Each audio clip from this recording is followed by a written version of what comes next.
কারো পুষ মাস তো কারো সর্বনাশ। সামান্য একটু ভুলের কারণে শখের বাইকটি এখন অন্যের হাতে। প্রকাশ্য দিবালোকে দেখা যাচ্ছে একজন লোক তার নিজের বাইকটি রেখে একটি কাজে ব্যস্ত হয়ে গিয়েছিলেন। আসলে তার ভুলটা ছিল গাড়িতে চাবি রেখে সে চলে গিয়েছিলেন, আর পাশেই দাঁড়ানো একজন আর সে গাড়িটাকে লক্ষ্য করে তাকে ফলো করা শুরু করেছেন। আসলে লোকটি হয়তোবা টাকা ভাঙানোর জন্য এক দোকান থেকে অন্য দোকানে যাচ্ছে। তার শখের বাইকটি প্রায় 4 লক্ষ টাকা দাম, আর এখান থেকেই মূলত গাড়িটি নিয়ে পালিয়েছেন তারা। আসলে কোনো পরিকল্পনা ছাড়া যখন এমন ঘটনা ঘটে তখন বিষয়টা কেমন লাগে। প্রকাশ্যে হাজার জনতার সামনে থেকে যখন বাইক নিয়ে উধাও হয়ে যান দুষ্কৃতিকারীরা, আসলে এখানে কোনো পরিকল্পনাই ছিল না। যখন দেখলো বাইকে চাবি লাগিয়ে চলে গিয়েছেন তখনই তার মাথায় আসে বাইকটিকে কিভাবে চুরি করা যায়। আর সেই লোকও নিজের বাইকটিকে রেখে নিজের কাজে ব্যস্ত হয়ে গিয়েছেন। তার আসলে মনেই ছিল না বাইকে চাবি লাগিয়ে চলে এসেছেন। আর এই সুযোগেই তারা সুযোগের সদ্ব্যবহারটা করে ফেলেছেন, কারণ লক্ষ টাকার বাইক এখন অন্যের হাতে।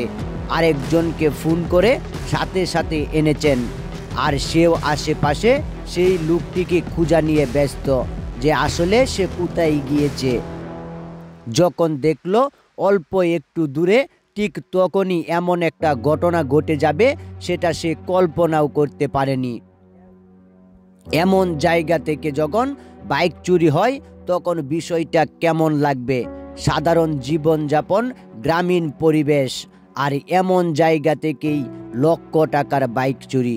সিসিটিভি ফুটেজে দেখা যাচ্ছে দুজন এটা নিয়ে আলোচনা করছে, আর পাশেই অনেক মানুষ। তারা আসলে বুঝতেই পারছে না এই বাইকটি আসলে এখন চুরি হতে যাচ্ছে। আসলে কিছু কিছু ঘটনা আমাদের চোখের সামনে ঘটে, কিন্তু আমরা লক্ষ্য করতে পারি না, বুঝতেও পারি না। কিন্তু যখন সেটা প্রকাশ পায় কিংবা সিসিটিভি ফুটেজ আসে তখন বিষয়টা আমাদের নজরে আসে। তাই আমি বলি, সতর্কতা অবলম্বন করবেন। আপনার সামান্যতম ভুলে অনেক বড় কিছু ঘটে যেতে পারে। তারা দুজন যেখানে আলোচনা করছে সেখানে অনেক মানুষ ছিলেন, কিন্তু তাদের আচার ব্যবহার, গাড়িটা হয়তোবা তাদের এমন একটা ভঙ্গিতে তারা, আর সেখান থেকেই মূলত রহস্য শুরু। আর এখানেই লাগানো ছিল সিসিটিভি ফুটেজ।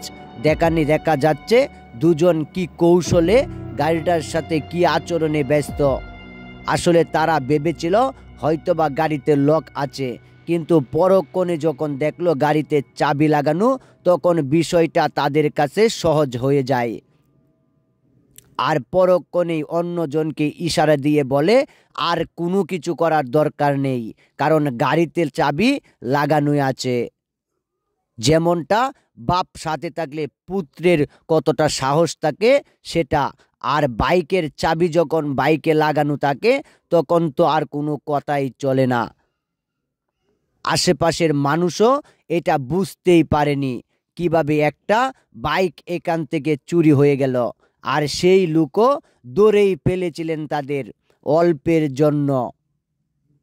আসলে বিষয়টা হচ্ছে আপনার অসতর্কতায় অনেক কিছু ঘটে যেতে পারে। তাই আমি বলবো আপনি সতর্কতা অবলম্বন করুন। কখনোই কোনোভাবে বাইক কিংবা আপনার নিজের কোনো কিছু এমন জায়গায় রাখবেন না যেখান থেকে চুরি হওয়ার সম্ভাবনা বিরল। আসলে যখন গাড়িটা নিয়ে ছুটে যাবে ঠিক সেই মুহূর্তেই মালিক চলে এসেছিলেন আর তাকে দাওয়া দিতে ব্যস্ত, কিন্তু তাকে তো ধরতে পারলই না। অবশেষে সব শেষ।